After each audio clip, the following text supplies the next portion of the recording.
안녕하세요. 예리숲에 찾아오신 모든 분들 반갑습니다.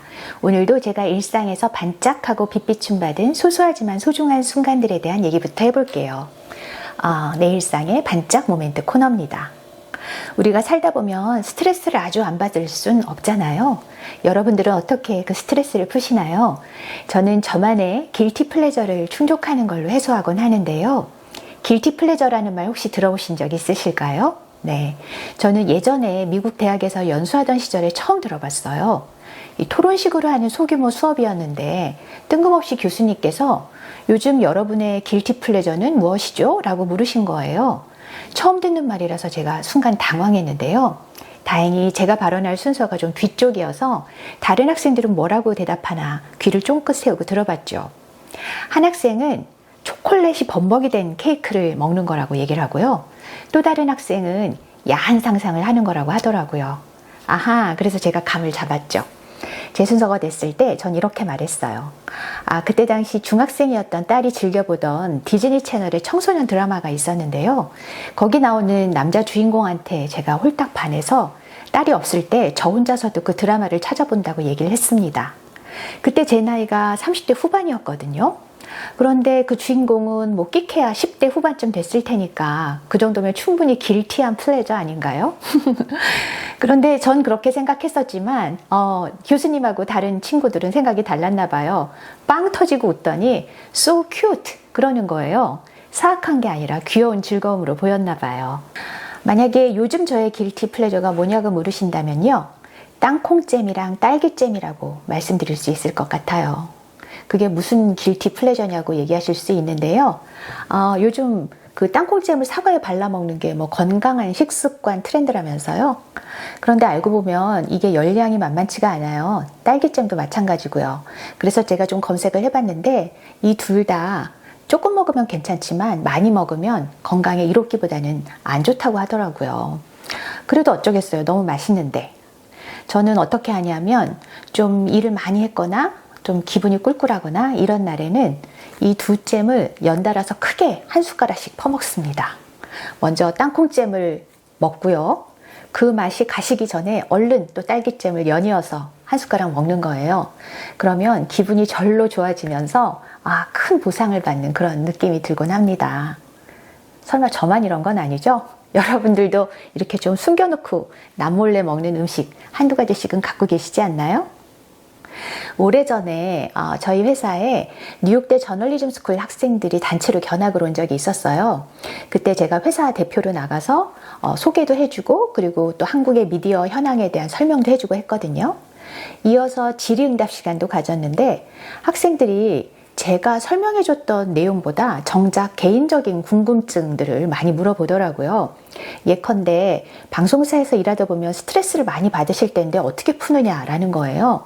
아마 자기들도 졸업하면 스트레스 많이 받는 직장인이 될 테니까 미리 물어본 게 아닌가 하는 생각이 들어요.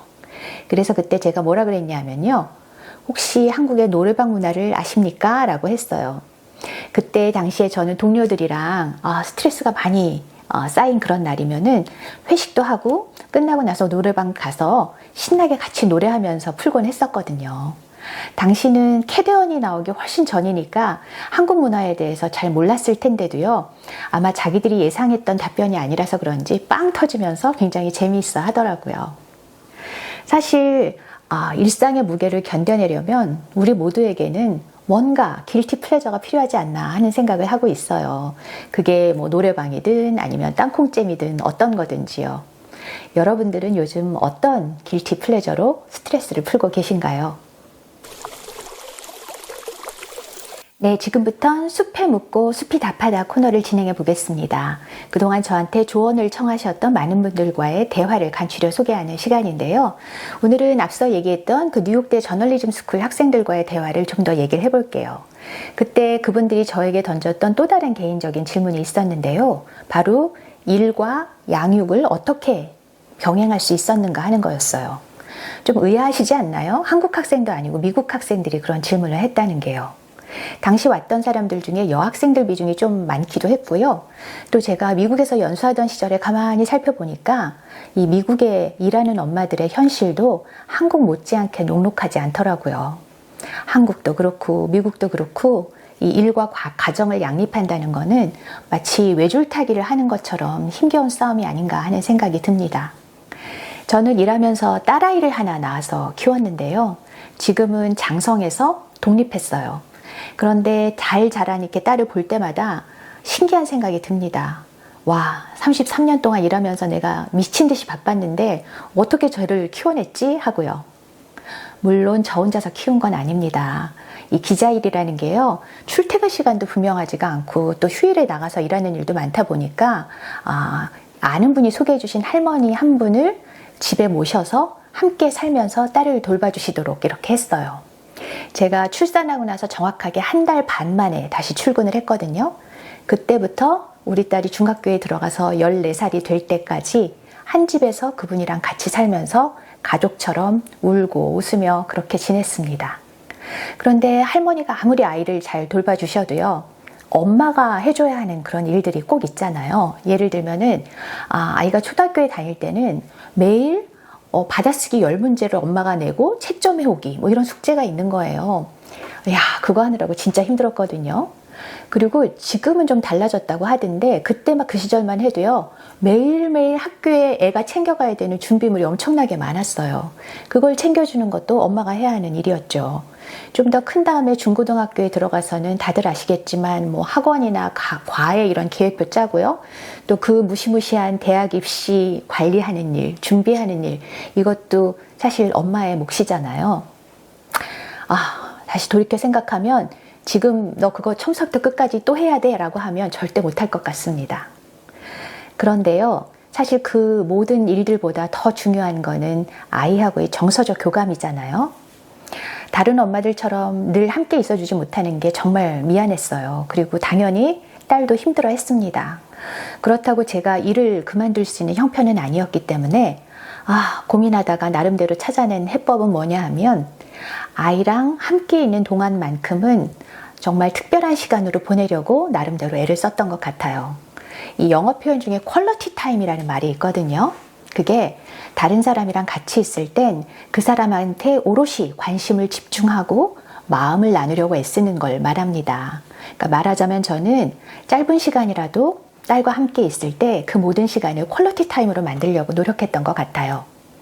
예를 들면 아이가 한 3살 됐을 때 그 무렵부터는요, 주말이 되면 별일 없어도 차에 태우고 나가서 막 큰 볼륨으로 그 신나는 노래를 틀어놓고 막 고래고래 소리를 지르면서 서로 스트레스를 발산하면서 그렇게 드라이브를 하기도 했고요.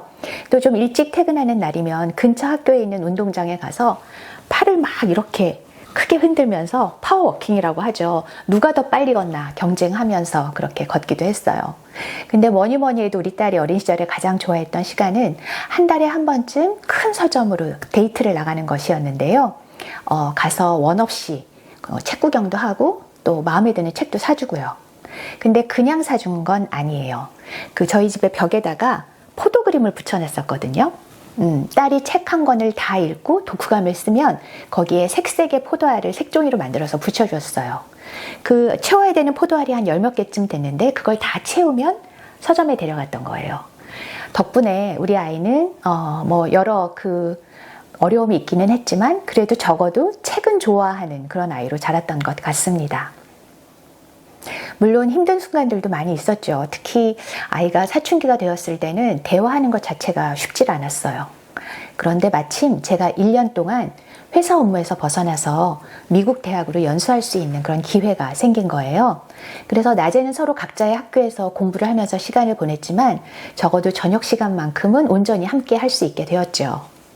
그때 또 여행도 좋은 데로 많이 다녔고요. 또 아이가 갖고 싶어하는 그런 물건들도 많이 사줬어요. 근데 나중에 지나고 나서 딸한테 뭐가 제일 좋았니? 라고 물어보니까 엄마가 저녁마다 맛있는 거 만들어준 게 좋았대요. 제가 뭐 대단한 요리사도 아니고 무슨 특별한 요리를 해줬겠어요. 근데 이제 딸 입장에서는 엄마가 매일 자기를 위해서 뭔가를 만들어준다는 그 행위 자체가 엄청나게 호사라고 느껴졌었나 봐요. 그때 그 소중했던 추억 덕분에 여러 힘겨운 시기를 지나고 저하고 딸은 지금도 나름대로 사이좋은 모녀로 지내고 있습니다. 얼마 전에 제가 아이 셋을 키우는 후배가 페이스북에 올린 글을 보게 되었거든요. 길고 긴 추석 연휴를 지나고 보니 자기가 책 한 줄도 못 읽고 영화 한 편도 못 봤더래요.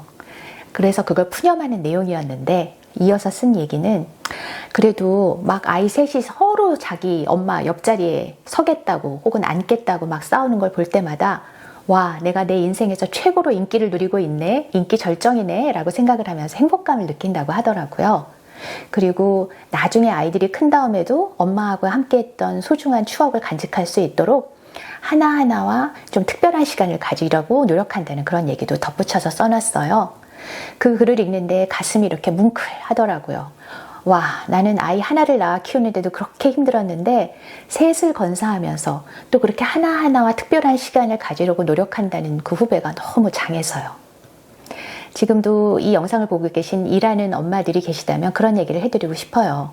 너무 미안해하지 마시라고요. 아이들도 나중에 다 크면 알게 됩니다. 아, 우리 엄마가 너무 힘든 와중에도 최선을 다했구나. 나를 위해서. 그러니까 지금 할 수 있는 것에 집중하시면 좋을 것 같습니다.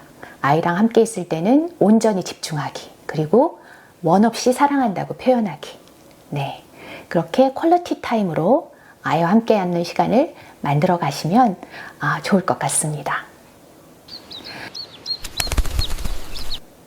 오늘도 예리숲에서 함께 하신 시간 즐거우셨나요? 네, 이번 주도 남은 날들 내내 여러분들의 몸과 마음 모두 평안하시기 바랍니다. 우리는 숲힐링하러 다음 주에 다시 만나요.